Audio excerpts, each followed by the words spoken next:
You know what's interesting is I was wrong. Originally, I thought Season 4 is pretty good from the PTR that we had. I think it's going to last about 2 weeks, and then people would start getting bored again. But it actually lasted a lot longer, and just about now, the complaints started rolling back in. If you actually pull up Reddit right now, normally these complaints like, farming bosses is boring as hell, wishes for the next season, the checkpoint system for the pit is moronic, the Andario mat farming is so tedious, etc. Normally, these complaints happen like the first week of whatever season. Season 1, Season 2, Season 3. Season 2 took a little bit longer. But, most of these seasons here, these complaints were happening sort of at the beginning. I figured it'd be about 2 weeks. Then people would start complaining about what they wanted to change, etc. But it actually landed significantly longer. In fact, I think it's been a month now. Actually, 4 days longer than a month. So it went quite a while before we started seeing people pop up with some feedback. Now, the next bit of news that we're actually going to be getting here is related to Season 5. So we'll probably be testing out these changes pretty soon. In fact, if you look here, they say that on the 21st, they're going to be hosting a Season 5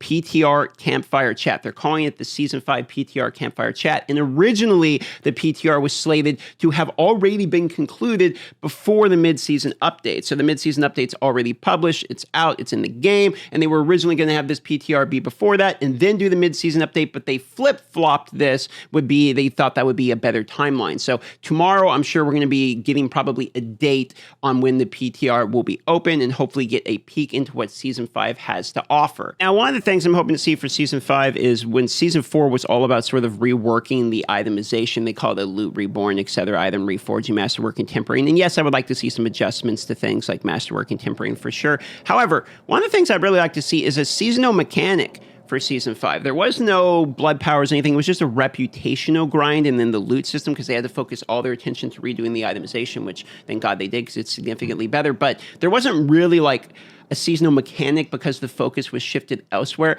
So I'm hoping we see a really cool seasonal mechanic. The robot pet for me was a little bit boring. The blood powers was kind of cool and the hearts were kind of mid. So it'd be awesome to see something get completely knocked out of the park in Season 5 in terms of a actual seasonal bonus objective mechanic or something like that. Now, the next bit of major information we should be receiving after this campfire chat is on July 18th, where they're going to be talking about the expansion. This is related to the new class Spiritborn. Still don't really have much information about this class other than it looks like a witch doctor, monk hybrid or something like that. So we'll have to see when we actually get that info in July. What's actually pretty interesting is we don't have access to the BattleNet charts, but we do to the Steam charts to know how many players are still playing the game. And since the launch of the season, they've actually grown and stayed steady, at least, in terms of how many players are in the game. So the audience retention is probably the best it's been in any of the seasons so far. So we'll roll the Season 4 going decent into Season 5 PTR, and if the Season 5 PTR is looking pretty banging, you roll that into launching the Season 5 season, that will hold people over for a while to start getting more information related to the expansion, and I'm sure that's sort of the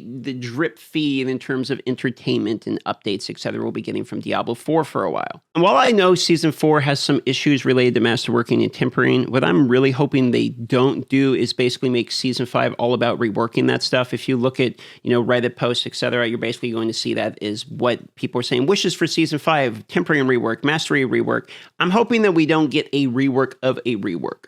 I would actually like Season 5 to have its own identity outside of itemization instead of 2.0, becoming 3.0, and redoing what was about Season 4. Season 4 is about the pit, in my personal opinion, tempering, masterworking, reworking, all of the itemization like reworks should be solved by the end of Season 4 with maybe an end-of-season patch, as opposed to just taking what was Season 4 was about and then just fixing that for Season 5. I would love to see new content around the game added into Season 5 instead of just fixing what was already about something, fixing something else.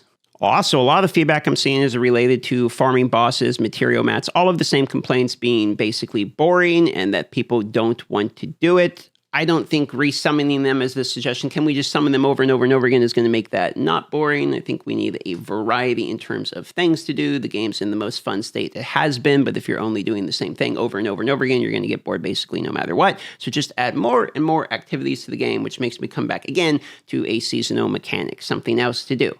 Now, a lot of people have mentioned that what they want is like a group finder, for instance, added to Season 5 in order to be able to do in Party of 4 these bosses, since we're on the topic of bosses. And I could understand wanting a group finder, but I think that runs the risk of making it immediately like menu based. You just go to the menu, you click on a party, you join it. My suggestion to this was something like RuneScape has, which is you go into the room before Durio, and then all the players who are there to fight Durio show up almost like it's a town, and then you can grab people, for instance, from the people there that are looking for a group, etc. So that way you actually have some interactivity within the map itself. You can actually find players naturally as opposed to just being a menu simulator. And it would actually make sense based upon you go to the location for the boss that you're trying to get, and then we can avoid the just LFG problem. Just click a button and warp to the boss, kill the boss, which in my opinion would make it even quicker and more boring. And the reason boss altars don't just reset right now, where you can just redo them over and over again, is I remember in one of the interviews, the guy mentioned that they sort of need people to go out and reset the dungeons, at least for the way that the game works currently. So it doesn't really sound like, from the tech side of things, that that's something they're going to do immediately anyway. Now, sort of on a side topic, I've been asked many times since testing Path of Exile 2, is this going to be the Diablo 4 killer? People said that about Last Epoch. People say that about Path of Exile 1. People are going to say that about Path of Exile 2. Pretty much no matter what, people are going to ask, is it going to be a Diablo 4 killer? I don't think any game is going to kill Diablo 4 unless Diablo 4 kills itself. I think Diablo 4 has the opportunity to grow upon the audience retention they're seeing right now in Season 4 by doubling down with a really good Season 5, have the expansion be pretty good. They already made a good move by not doing this stupid early access. We were worried that it was going to be a 3-day pre-order early access clusterfuck.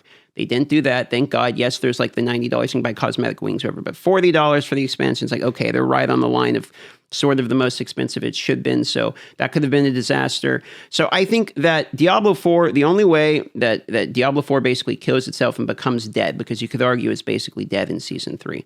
The only way that actually happens is Season 5 is a disaster, the expansion's yet another disaster, and everyone just gives up on the game at this point. I don't think it's going to be another game that comes down with an axe and just beheads Diablo 4. I will say this, that the couch co-op for Path of Exile 2 is phenomenally good, and it is a free-to-play game you can play. So I think a lot of players, when it comes out, are going to be playing this if they're on a console in order to play with their buddy, if they're that type of person that would do it. And it is more targeted at that casual audience that Diablo 4 normally reaches for. But I think the only person that would kill Diablo 4 is itself. So in terms of, is Path of Exile going to end Diablo 4's career? I don't really think that's a thing. In fact, if you look at how many people are literally in this Reddit, just to give you an idea, okay, 1.1 million members of the Diablo 4 Reddit. Power World, remember Power World, how huge this was? 541,000 to give you an idea. Diablo 4 has a giant pool of people that are potentially interested in playing the game if they can nail it out of the park, that will dip their toes back in. That's what we saw with Season 4, and a good amount of people came back to actually try the game because of the rework. So if they continue the pressure up with Season 5, should be pretty decent. That's about it anyway. I'm going to go live right now. Elden Ring DLC starts tomorrow, so today is going to be me live streaming, getting my character ready for the Elden Ring DLC that starts tomorrow. So come on by, say hi if you would like to, and I'll see you there.